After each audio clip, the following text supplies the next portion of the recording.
مغلیہ دور کے تاریخی اور ایتہاسک قصبہ آدرش نگر پالیکا محمود آباد ضلع سیتاپور ایک بڑی خوشخبری آپ کے لیے ریلوے اسٹیشن محمود آباد پر کھل گئی ہے عثمانی المیرا اینڈ فرنیچر، جو آپ کے لیے لے کر آئے ہیں ہر طرح کی الماریاں، چھوٹے اور بڑے بکسے خود تیار کرتے ہیں اور خود بیچتے ہیں۔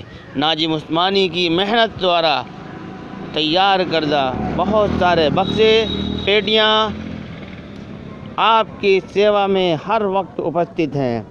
دکان کھلنے کا سمے صبح 8:30 بجے سے رات 9 بجے تک، کسی بھی وقت آپ تشریف لائیں۔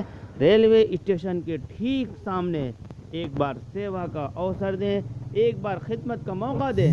یہاں پر آپ ایک بار آ کر اطمینان کے ساتھ شاپنگ کر سکتے ہیں، اپنا سامان خرید سکتے ہیں، اور شاندار الماریاں جو آپ کو نظر آ رہی ہے، شاندار گدے 3 انچی، 4 انچی، 5 انچی، 6-3 کے سنگل و ڈبل بیڈ کے گدے بھی آپ کی خدمت میں حاضر ہیں، اور ایک سے ایک بڑھ کر کرسیاں، چھوٹی بڑی بچوں کی کرسیاں بھی آپ کے لیے ایک سے ایک الماری لے کر کے آئے ہیں۔ Usmani almirah and furniture, railway station Mahmudabad Awadh کے ٹھیک سامنے۔ ایک بار خدمت کا ضرور موقع دیں، ایک بار آپ یہاں پر آئیں گے تو آپ کو خود اطمینان محسوس ہوگا اور بار بار آتے رہیں گے۔